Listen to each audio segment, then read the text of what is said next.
Good morning students. आज हम 10th class का चैप्टर नंबर 5 चैप्टर को शुरू करने जा रहे हैं। Arithmetic progression. अर्थमेटिक प्रोग्रेशन जिसको हिंदी में समानांतर श्रेणी कहते हैं। क्या बोलते हैं? समानांतर श्रेणी या समानांतर श्रेणी भी बोल सकते हैं। ठीक है, समानांतर श्रेणी।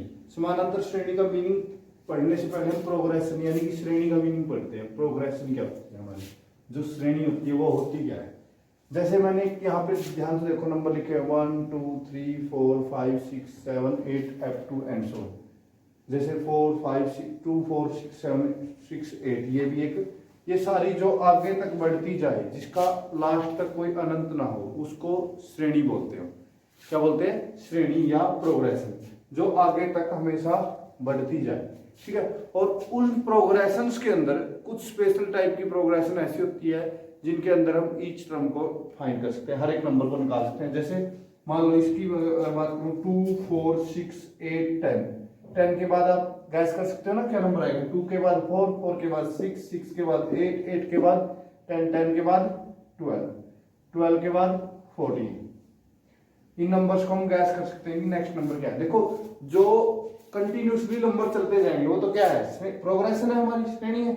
लेकिन जिनके अंदर हम नेक्स्ट नंबर को फाइंड आउट कर सकते हैं, जैसे इसमें देखो 2 4 4 का फिर 8 आया, 8 का 2 16, 16 2 32, 32 3 64 ले आओगे आप यहाँ पे, 64 का 128 ले आओगे। ऐसे चलते जाएगा तो आप इसको नंबर्स को निकाल सकते हो। सेम इसमें 1 4 9 16, इसमें भी नंबर आप आसानी से निकाल सकते हो। 1 5 9 13 17, इसके बाद 21 आ जाएगा। ऐसे आप इसमें नंबर निकाल सकते हो। तो ये स्पेशल टाइप की प्रोग्रेशन है, स्पेशल टाइप की श्रेणी है। इन श्रेणियों को हम बोलते हैं सीक्वेंस। इसमें नहीं है वो, इनको क्या बोलते हैं? सीक्वेंस बोलते हैं। लेकिन अब उनमें भी एक स्पेशल टाइप की हम बात कर रहे हैं, समानांतर। इसके नाम से पता चलेगा हमें, समानांतर।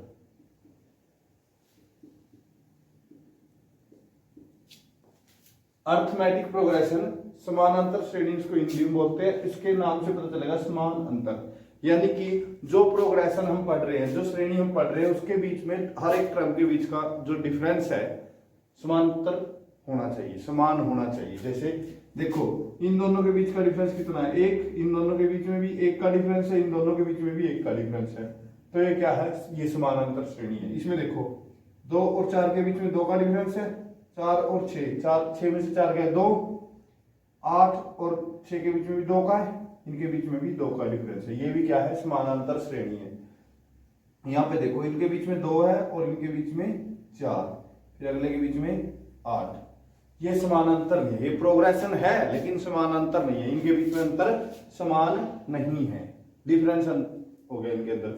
सेम इसमें भी समानांतर नहीं है, इसमें भी समान, इसमें समान है। देखो, इनके बीच में 4 है, इनके बीच में कितना है? 4, इनके बीच में 4 है, इनके बीच में 4 का डिफरेंस है।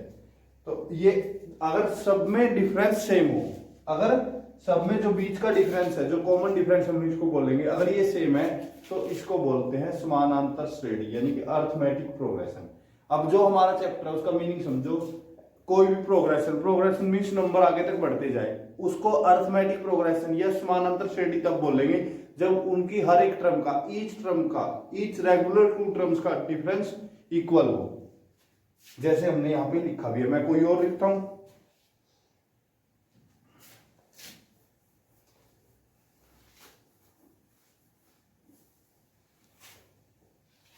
मान लो मैंने यहां पे लिखना शुरू किया 15, फिर 11, फिर 7, फिर 3, -1, -5 एंड सो ऑन। देखो भाई, इन दोनों के बीच का डिफरेंस, इन दोनों के बीच का डिफरेंस बोला जाएगा -4, नॉट 4, क्योंकि अगली में से पीछे वाली माइनस करके हम देखेंगे डिफरेंस कितना है, -4। ये 4 माइनस होके आ गया, फिर इसमें से 4 माइनस किया तो ये आ गया -4 है। इनके बीच में भी, इनके बीच में -4 है, ये -4 करेंगे तो यही आएगा, इसमें -4 करेंगे तो ये आ जाएगा। यानी कि हर एक टर्म्स के बीच में जो डिफरेंस है वो सेम है। डिफरेंस प्लस का भी हो सकता है, माइनस का भी हो सकता है। ठीक है, तो ये क्या बोली जाएगी? हमारी समानांतर श्रेणी। ये भी क्या है? समानांतर श्रेणी। ठीक है, अब बात करते हैं हम समानांतर श्रेणी की। कैसे कैसे श्रेणी हम पढ़ेंगे। जो इसके अंदर कुछ टर्म्स है, इनको हम टर्म बोलते हैं। जैसे मैं इसको लिख रहा हूं, फर्स्ट टर्म A1 बोल लेंगे, second A2, third A3, A4, A5, A6, A7 and so. चाहे हिंदी मीडियम हो चाहे इंग्लिश मीडियम हो, दोनों में A1, A2, A3, A4, A5, A7 ऐसे ही चलती जाएगी। A1 का मतलब होगा पहली टर्म, अर्थमेटिक प्रोग्रेशन की पहली टर्म, A2 दूसरी, A3 तीसरी, A4 चौथी, A5 पांचवी, A6 छठी, A7 सातवीं टर्म होगी। जैसे कि मैंने ये वाली श्रेणी हमने लिख ली, ये देखो इसके अंदर लिख लेते हैं, ये एक समानांतर श्रेणी है 1, 5, 9, 13, 17, 21 एंड सो ऑन। ये एक समानांतर श्रेणी है। इसमें देखो A1 होगी पहली टर्म यानी कि A1 की वैल्यू कितनी है 1, A1 की वैल्यू कितनी है 1, A2 होगी सेकंड टर्म, A2 की वैल्यू कितनी है 5, A3 होगी थर्ड टर्म 9, A4 होगी 13, A5 17, A6 21। अच्छा A7 क्या होगी यहाँ पे, अगर सोचो इसमें A7, इसमें 4 का डिफरेंस है तो 4 इसमें ऐड कर दो, A7 हो जाएगी हमारी 25। A8 निकालने तो इसमें 4 ऐड कर दो, A8 निकालने के लिए कितने हो जाएगी 29। ऐसे आप कोई भी टर्म आगे बढ़ते जाओगे टर्म निकाल सकते हो। तो ये हमारी अर्थमेटिक प्रोग्रेशन होगी समानांतर श्रेणी, जिसके अंदर A1, A2, A3 ये क्या है टर्म्स है, first term, second, third, fourth. अच्छा A1 को, फर्स्ट टर्म को हम A से भी डिनोट करेंगे, A का भी मीन हमारा फर्स्ट टर्म होगा, क्लियर। और एक इसके अंदर हम देखेंगे। अच्छा अब जो समानांतर नाम था इसका, समानांतर,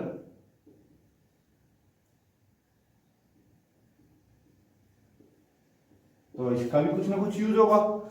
तो इस समानांतर का मतलब क्या आएगा, दूसरी टर्म में से पहले वाली टर्म को निकाल दो, उसको समानांतर, कॉमन डिफरेंस बोलेंगे हम इसको, कॉमन डिफरेंस यानी कि सारवंतर जिसको बोल सकते हैं, इंग्लिश में कॉमन डिफरेंस, हिंदी में सारवंतर, सबके बीच का अंतर। तो इसको कैसे निकाल लेंगे, सेकंड टर्म में से फर्स्ट को माइनस करके, A2 माइनस A1 कैसे निकालेंगे, A2 माइनस A1, या थर्ड में से सेकंड माइनस कर लो, A3 minus A2, A3 minus A2 कर लो, या फिफ्थ में से 4 माइनस कर लो, A5 माइनस A4। माइनस लगातार वाली करनी है, ये नहीं है कि आप A7 में से, यहां पे आपने लिखा A7 और माइनस कर दिया A4, नहीं, फिर ये सारा कॉमन डिफरेंस नहीं निकलेगा। कॉमन डिफरेंस कैसे निकलेगा, दूसरी में से पहली, मतलब जो अगली टर्म है उसमें से पिछली टर्म माइनस करनी है, इसमें से, जैसे इसमें निकाल रहा हूं मैं, 17 में से 13 माइनस कर दूंगा मैं, 17 माइनस 13 कितना आया 4, तो सारा अंतर कितना है 4, कॉमन डिफरेंस हमारा कितना है 4। ये यहां से निकालना चाहिए 9 में से 5 माइनस कर लो, 9 में से माइनस किया 5, तब भी क्या आएगा 4। जब भी दो कंटिन्यूसली टर्म्स के बीच का डिफरेंस निकालोगे हमेशा सेम आएगा, तो वो क्या आएगी अर्थमेटिक प्रोग्रेशन। और निकालना कैसे है, नेक्स्ट टर्म में से प्रीवियस टर्म को माइनस करके। तो आई होप आप लोगों को इसका बेसिक समझ में आ गया होगा। इस कॉमन डिफरेंस को हम नाम देंगे डी, किस नाम से जाना जाएगा, डी। तो अब हमारा क्या आएगा, एक तो होगी फर्स्ट टर्म,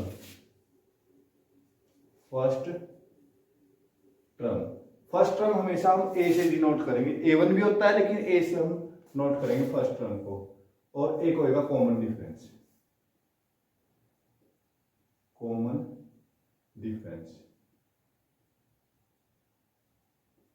वो क्या आएगा डी। तो ये दो हम शॉर्ट नोटेशन यूज करेंगे इनके लिए, एक तो फर्स्ट टर्म और एक कॉमन डिफरेंस। और अगर आपको ये दो वैल्यूज पता हो, ये दो वैल्यू पता हो, तो आप कोई भी एपी बना सकते हो। इसको बोलेंगे प्रथम पद और ये होगा सारवंतर, ठीक है। हिंदी में इसको प्रथम पद बोलेंगे, इसको सारवंतर बोलेंगे। अगर आपके पास ये दो वैल्यू है तो आप कोई भी एपी कंस्ट्रक्ट कर सकते हो। कैसे, देखो मान लो मेरे पास एक एपी है जिसमें ए की वैल्यू यानी कि फर्स्ट टर्म है, जो ए की वैल्यू कितनी है 4 और बी की वैल्यू, डी की वैल्यू है, सारवंतर की वैल्यू जो है वो -3 है। आपने एक एपी बनानी है, इसी को बनाना शुरू कर देते हैं भाई।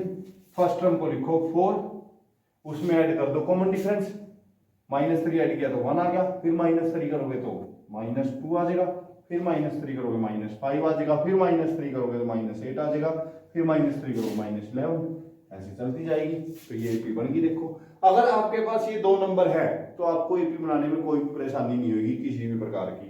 तो अब जो हमारी एक्सरसाइज होगी, पहली हो चाहे दूसरी हो चाहे तीसरी हो, 5.1, 2, 3 तीनों में हमारा सबसे मेन जो मोटिव होएगा, मेन जो उद्देश्य आएगा वो क्या आएगा, ए और डी को निकालना आएगा। ए और डी निकालना, बाकी कुछ पूछ ले सब कुछ आप बता सकते हो। तो हम शुरू करने जा रहे हैं 5.1 एक्सरसाइज 5.1। उसका क्वेश्चन नंबर 1 देखो आपको क्या कहता है।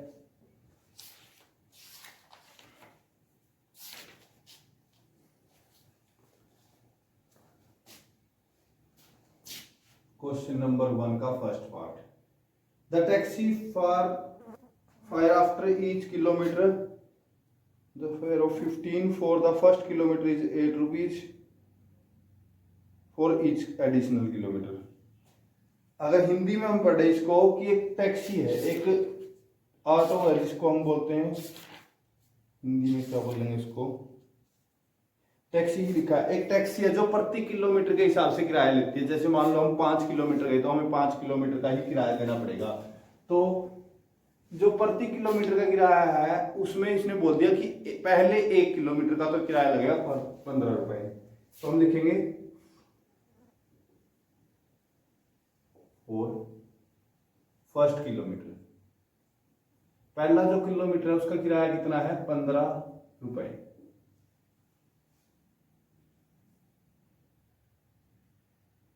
फॉर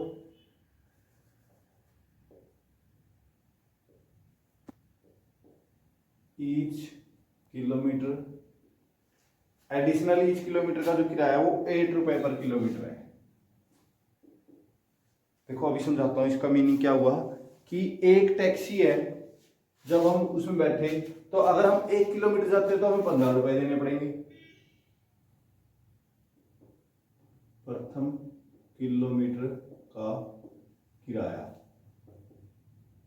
हिंदी में लिखेंगे प्रथम किलोमीटर का किराया, और इसको लिखेंगे प्रत्येक किलोमीटर का किराया। ठीक है, तो अब हमने इसमें देखना है क्या बनेगा इससे क्या एपी बनेगी। तो देखते हैं। अभी पहले किलोमीटर के 15 रुपए हमने दे दिए भाई, ये लो हमने स्टार्ट किया, 15 रुपए किराया दिया 1 किलोमीटर का। ठीक है, अगर हम 2 किलोमीटर गए तो 15 तो 1 का लगेगा, प्लस 8 रुपए अगले के किलोमीटर के, तो 23 रुपए लगेंगे 2 किलोमीटर के। ठीक है, अगर हम गए 3 किलोमीटर का, देखो पहले किलोमीटर का 15 और अगले 2 किलोमीटर का 8 और 8 16, 15 और 16 31 रुपए लगे भाई।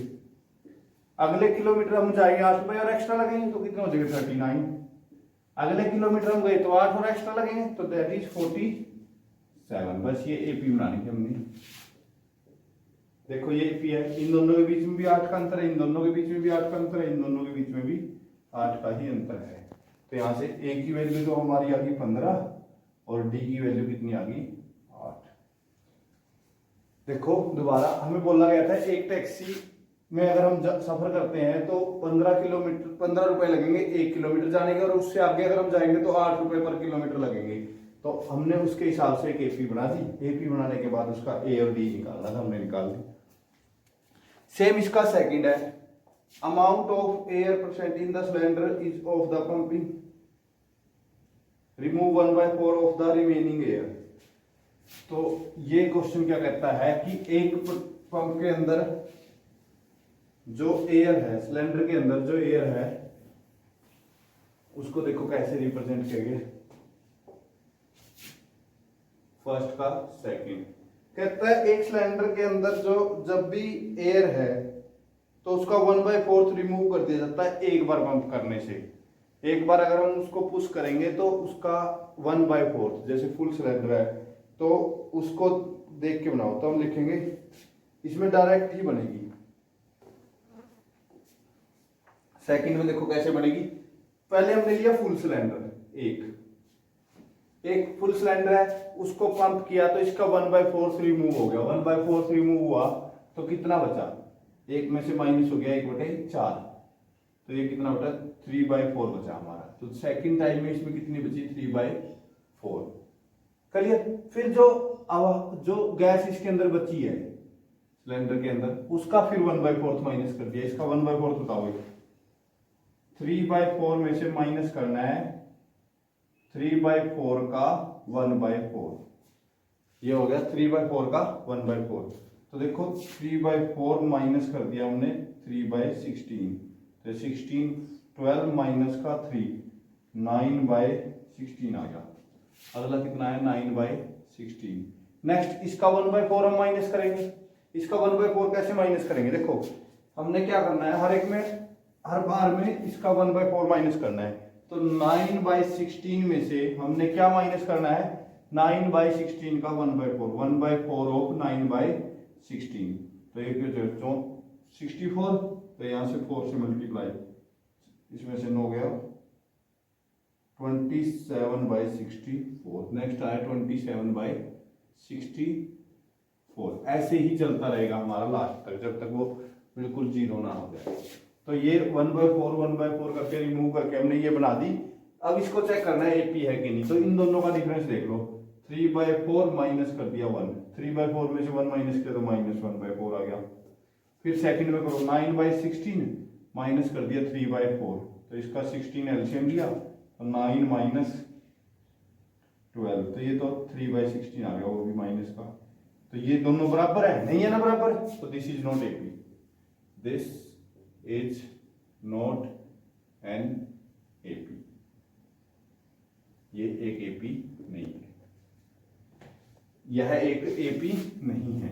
आई होप आप लोगों को इस क्वेश्चन में थोड़ी सी कंफ्यूजन सी रही होगी कि क्या कर रहे हैं हम।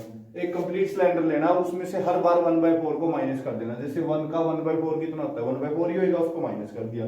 फिर 3/4 में से माइनस किया, जैसे 3/4 आ गया उसमें से क्या माइनस करना है 3 का 1/4 1/4 इंटू 3/4 माइनस करना है। फिर जो आएगा वो ऐसे बनेगा और उनमें कॉमन डिफरेंस सेम नहीं रहेगा। तो दिस इज नॉट एपी। फिर हम पार्ट करते हैं थर्ड। फर्स्ट का थर्ड पार्ट। थर्ड पार्ट के अंदर पढ़ो क्या है, देखो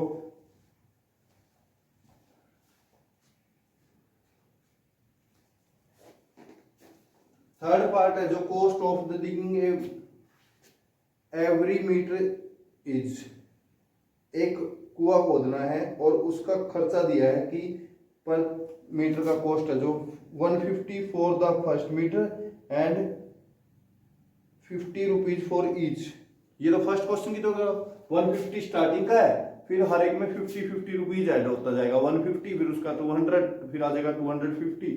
तो उनके बीच में तो डिफरेंस सेम है। सो दिस इज एपी लिख दोगे, उसका एओडी लिख दोगे। द अमाउंट ऑफ मनी, ये कंपाउंड इंटरेस्ट वाला, ये आपने ट्राई कर लेना है। वैसे यहां तक कुछ भी इंपॉर्टेंट नहीं था। इंपॉर्टेंट काम होगा हमारा अब शुरू होने जा रहा है एपी का। एपी हमने बना लिया जिसमें ए और डी दिया है। सेकंड का फर्स्ट पार्ट, ए की वैल्यू हमें दी है 10 एंड डी की वैल्यू भी क्या दी है 10। हमने एपी को क्रिएट करना है, एपी बनाना है। तो हम लिखेंगे first term is equal to a है वो 10 दिया है, कॉमन डिफरेंस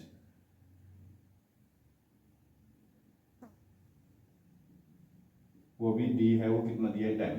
हिंदी में लिख लेंगे प्रथम पद, यहां पे क्या लिख लेंगे सारव अंतर। ये दो लाइनें तो हर एक क्वेश्चन में आएगी, प्रथम पद और सारव अंतर। फर्स्ट टर्म कॉमन डिफरेंस ये लिखने के बाद देखो हमें ये दिया है, अब इसकी एपी क्रिएट करनी है। तो हमने लिख दिया भाई, पहला हम A1 निकालते हैं। A1 होती है पहली टर्म, फिर A2 निकालेंगे दूसरी टर्म। कितनी टर्म निकालनी है इसने? बोला है कि एपी की फर्स्ट 4 टर्म निकालो। लो फर्स्ट 4 निकाल लेते हैं। A1 A2 A3 और A4, ये 4 टर्म हमने निकालनी है। तो A1 क्या होगा? A1 तो A के बराबर ही होता है, हमारा पहली ही टर्म होती है। तो कितना आ गया 10। A2 आएगा A प्लस डी। ए के अंदर कॉमन डिफरेंस को हम जोड़ देंगे, यानी कि 10 के अंदर जब कॉमन डिफरेंस कितना है 10, उसको जोड़ा तो कितना हो जाएगा 20। A3 के अंदर क्या आएगा देखो, A plus 2 time common difference. A2 के अंदर हम क्या जोड़ देंगे D, तो 2 टाइम ऑफ D जुड़ेगा इसमें। A3 के अंदर 2 टाइम ऑफ D जुड़ेगा तो कितना आ जाएगा 10 प्लस 2 गुना 10 तो कितना आ जाएगा 30। A4 A plus 3 time of D, 3 time, क्यों A से स्टार्ट किया, एक टाइम इसमें D जुड़ा, एक टाइम इसमें जुड़ा, तो इसमें 3 टाइम जुड़ेगा तो 10 प्लस 3 इंटू 10 तो कितना आ गया 40। तो हमारी जो एपी बनी, एपी क्या बनी हमारी, स्टार्टिंग की टर्म 10, फिर 20, फिर 30, फिर 40, ऐसे चलती जाएगी, ये 4 टर्म बन गई।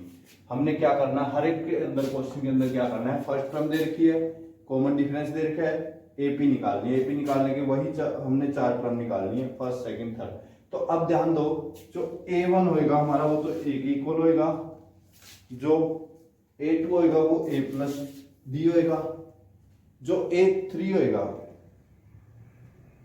वो क्या आएगा A प्लस 2D। देखो A1 स्टार्टिंग की पहली टर्म लिखी, A2 उसमें D हमने जोड़ा, A3 में क्या किया 2 टाइम D जोड़ दिया, A4 के अंदर 3 टाइम D जोड़ देंगे, A5 निकालना है तो 4 टाइम होएगा, A6 निकालना है तो जैसे A हमने निकालना है 50 तो निकलेगा A प्लस 49 टाइम D जुड़ेगा उसमें, A प्लस 49 टाइम उसमें क्या जुड़ेगा D, यानी कि D इसमें तो जोड़ना नहीं है तो दूसरी टर्म से जोड़ना शुरू किया, हर एक में एक एक बार D को जोड़ते गए तो ये वैल्यू बढ़ती जाएगी। तो अभी देखो जैसे हमने करना है, मान लो फोर्थ पार्ट, इसके अंदर हमें A की वैल्यू दी है -1 और D की वैल्यू दी है 1/2। तो A की और B की वैल्यू दी है, हमने 4 टर्म निकालनी है तो ये लिखेंगे -1 और 1/2। तो A की वैल्यू -1 रख दी हमने, ये लो भाई -1 आ गया, -1 प्लस कर दिया 1/2 तो ये कितना हो जाएगा 1/2 माइनस का बचा 2 -1 कर लेना, ठीक है।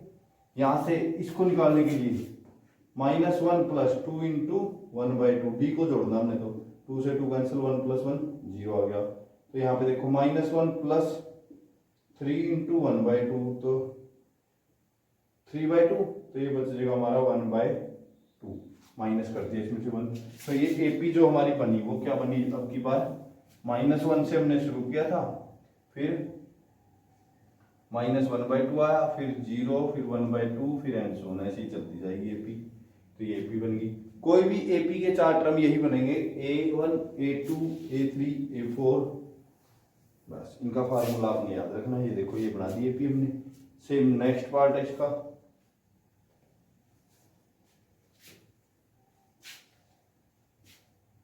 देखो भाई नेक्स्ट हम कर रहे हैं लास्ट 5th पार्ट। इसके अंदर A की वैल्यू हमें दी है -1.25 और जो D की वैल्यू है वो क्या दिया हमें -0.25। तो हमने फर्स्ट टर्म लिख ली, हमारी क्या है माइनस का 1.25 क्या जगह -0.25। तो A1 तो A की ही बराबर होगा -1.25, A2 क्या आएगा उसके अंदर हमने D को जोड़ देना है तो -1.25 प्लस उसमें जोड़ना क्या है -0.25, तो इसको जोड़ो -1.25 और ये माइनस का हो जाएगा 0.25, तो ये कितना आ गया माइनस का 1.50, ठीक है। फिर नेक्स्ट टर्म जो हमारी कैसे निकलेगी, देखो इसके अंदर हमने क्या करना है, A लिखा -1.25 प्लस करना है 2 टाइम D कितना -0.25, तो ये जगह माइनस का 1.25 प्लस इसको 2 से गुणा माइनस हो जाएगा 0.50, तो इनको जोड़ दो -1.75। फिर ऐसे ही A4 निकलेगा हमारा -1.25 प्लस 3 टाइम D -0.25, इनको जोड़ो भाई -1.25 माइनस हो जाएगा 0.75, तो ये पूरा -2 के इक्वल हो जाएगा। तो एपी जो बनी है हमारी, एपी क्या बनी लिख दो -1.25 था पहली टर्म, सेकंड टर्म माइनस का 1.50, थर्ड टर्म क्या है -1.75, fourth term -2 and so on. ये हमारी एपी बन गई। तो ये है हमारे कंस्ट्रक्शन ऑफ एपी। हमने एपी बनानी है, सबसे आसान चैप्टर है पूरी 10th क्लास का। एपी क्या होगी? एपी को बोलते हैं अर्थमेटिक प्रोग्रेशन, जिसके अंदर हमारी एक फर्स्ट टर्म होगी, एक कॉमन डिफरेंस होगा। ए को फर्स्ट टर्म लेंगे, डिफरेंस को डी ले लेंगे, और पहली टर्म अगर हमने बनानी है तो एक ए ही आएगा, फर्स्ट टर्म तो है ही। जब सेकंड टर्म बनाएंगे उसमें हम एक टाइम डी को जोड़ देंगे, डी को जोड़ देंगे तो सेकंड टर्म बनेगी। अब थर्ड टर्म बनाने के लिए इसमें डी जोड़ना है ना। तब देखो a2 हमारा क्या है? a2 है हमारा a प्लस डी, और a3 क्या होगा? a2 के अंदर d जोड़ेंगे, तो a2 तो a प्लस डी था, उसमें एक d और जोड़ दिया तो a प्लस 2d आ गया। ऐसे ही a plus 3d, a plus 4d, ऐसे चलती रहेगी कंटिन्यूसली। ये 4 टर्म होगी हमारी। तो आई होप आप, अच्छा इसमें हिंदी इंग्लिश का कोई मैटर नहीं है कि हिंदी में लिखना इंग्लिश में, ये तो a1 a2 a3 A D सब ऐसे ही लिखा जाएगा, बस ये एक लाइन लिखनी है आपने। थर्ड क्वेश्चन देखो भाई, थर्ड क्वेश्चन के अंदर हमने क्या करना है? हमें एक एपी गिवन है, उसके अंदर फर्स्ट टर्म और कॉमन डिफरेंस निकालना है, बस। इसमें तो कुछ भी कोई मैटर भी नहीं। थर्ड का फर्स्ट टर्म देखो, फर्स्ट क्वेश्चन हमें दिया है, एक एपी दिया है 3 1 -1 -3 एंड सो ऑन। इसके अंदर हमने फर्स्ट टर्म और क्या निकालना है? सारांतर। तो देखो इन क्वेश्चनों में हम 2 लाइनें अपनी तरफ से एक्स्ट्रा लिखेंगे, और ये हर क्वेश्चन में लिखी जाएगी। Let first term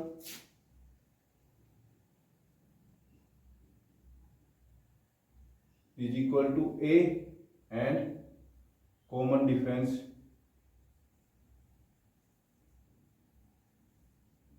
is equal to D.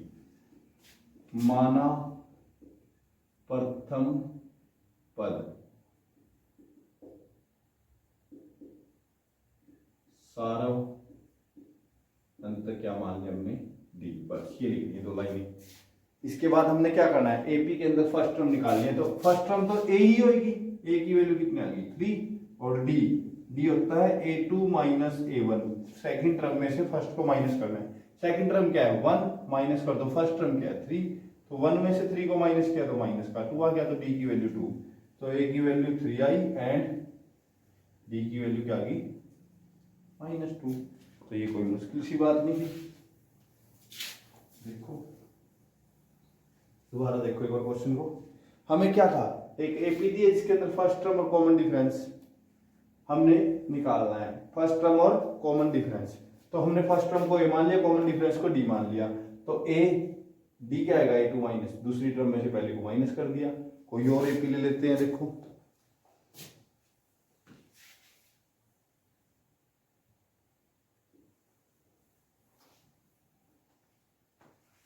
जैसे मान लो हमें सेकंड पार्ट तो आप करोगे, थर्ड करवा रहा हूं मैं। एपी दिए 1/3 5/3 9/3 13/3। ये एक एपी है। ए फर्स्ट टर्म मान ली, डी कॉमन डिफरेंस मान लिया। तो देखो इस एपी के अंदर हमने तो ए निकालना है। ए तो हमारा फर्स्ट टर्म ही होगा 1/3। डी क्या आएगा? सेकंड में से फर्स्ट माइनस, यानी कि 5/3 में से माइनस कर देंगे 1/3, तो 3 आया हमारा एलसीएम। 5 - 1 4/3 आंसर आ गया बस। तो डी हमारा 4/3 लास्ट लिख देंगे। Hence A is equal to 1/3 and D is equal to 4/3। इसी के साथ हमारी एक्सरसाइज 5.1 के 3 क्वेश्चन हो चुके हैं कंप्लीट। तो आपने 3 क्वेश्चन ट्राई करने हैं, उसके बाद हम 4th क्वेश्चन को करेंगे। नहीं, उसके बाद क्या भी कर देते हैं, 4th को भी देखो। 4th के अंदर पहले इसको चेक करना है कि एपी है कि नहीं, बस। सेम क्वेश्चन जैसे थर्ड था वैसे ही 4th है, बस चेक करना है। अगर चेक करना है तो हम उसको एपी नहीं लिख सकते पहले, तो हम उसको सिंपल लिखेंगे जो प्रोग्रेशन हमें गिवन है। जैसे 4th का फर्स्ट पार्ट क्या कहता है? 2 4 8 16 एंड सो ऑन। इसको एपी चेक करना है, तो लेट कर लेंगे, इसको कंपेयर कर लेंगे। Compare with A1 A2 A3 A4 and so on, ठीक है। या A1 A2 A3 A4 and so on से तुलना करने पर, हिंदी में लिखे हैं, करने पर। तो हम इसमें निकालते हैं सारा अंतर, डी निकालते हैं, A2 माइनस A1 आएगा, A3 माइनस A2 आएगा और A4 माइनस A3 होगा। मतलब कि हम तीनों का अंतर निकाल के देख लेते हैं, अगर सेम तो आ गया तो ये AP है, अगर सेम नहीं आया तो नहीं है। जैसे 4 माइनस 2 किया तो 2 आया, 8 माइनस 4 किया तो 4 आया और 16 माइनस 8 किया तो 8 आया। अब ये अंतर तो सेम नहीं है ना, इन दोनों का जो अंतर है A1 और A2 का 2 है, इन दोनों का 4 है, इन दोनों का 8 है। तो अगर इक्वल नहीं है तो हम लिखते हैं implies this is not an AP। Hindi में लिखते हैं यह एक AP नहीं है। बस सिंपल सा क्वेश्चन था। देखो फोर्थ के अंदर हमने क्या करना है, चेक करना है AP है कि नहीं है। AP कैसे चेक करेंगे, A1 A2 A3 A4 मान लिया उनको, तो इनका सारांतर निकालिए। सारांतर कैसे निकलेगा, पहले A2 में से A1 को माइनस करना है, वहां से निकलेगा, फिर A3 में से A2 को माइनस करोगे वहां से निकलेगा, फिर A4 में से A3 को माइनस करोगे वहां से निकलेगा। अगर ये तीनों आगे बराबर तो AP है, अगर बराबर नहीं आए तो AP नहीं है। जैसे और करते हैं कोई,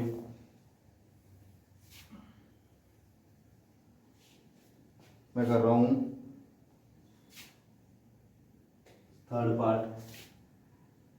ये दिया हमें -1.2 -3.2 -5.2 और माइनस का 7.2 एंड सो ऑन। तो A1 क्या आया हमारा, A1 और A2 देखो, A1 A2 A3 A4, A2 लिखा है यहाँ पे, A2 है माइनस का 3.2, माइनस करना उसमें से -1.2, ये माइनस यहाँ है और इसकी वैल्यू माइनस थी, तो इसका हमारा आ गया माइनस का 3.2 प्लस हो जाएगा 1.2, तो क्या बचा 3.2 में से 1.2 माइनस किया तो माइनस का 2 बच गया यहाँ पे। फिर A2 में से A3 में से A2 माइनस करते हैं, इसमें से ये माइनस करके देखते हैं, -5.2 माइनस कर दिया, इसमें से माइनस का 3.2, तो माइनस का 5.2 एज इट इज, ये माइनस माइनस क्या हो गया प्लस और 3.2 लिख दिया, तो ये भी क्या आ गया -2। सेम नेक्स्ट करेंगे, इसमें से ये माइनस का 7.2 minus 5.2 is equal to -7.2 minus minus plus 5.2 is equal to हमारा बच गया माइनस का 2। तो देखो तीनों में सेम है, तो दिस इज एन AP, यह एक AP है। देखो तीनों में सेम आ गया ना D, तो अगर सेम आ जाता तो AP है, अगर सेम नहीं आता तो AP नहीं है। और करते हैं कोई अनरूट वाला कर लेते हैं भाई।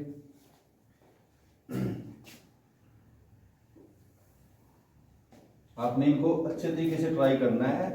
अगर आपकी ये बेसिक एक्सरसाइज होगी तो अगली एक्सरसाइज आपको बहुत आसान लगेगी।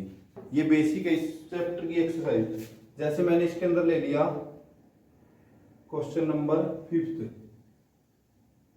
ये क्या दिया 3 प्लस √2 3 प्लस 2√2 3 प्लस 3√2। √2 तो हमारा x की तरह काम करता है, जैसे 3x 4x 5x है। तो देखो ये दिया है, इसको हमने चेक कंपेयर कर लिया, A2 माइनस A1 निकाला। A2 क्या था 3 प्लस √2 माइनस कर दिया A1 क्या है 3, तो 3 से 3 कैंसिल हो गया, क्या आ गया √2। ठीक है भाई।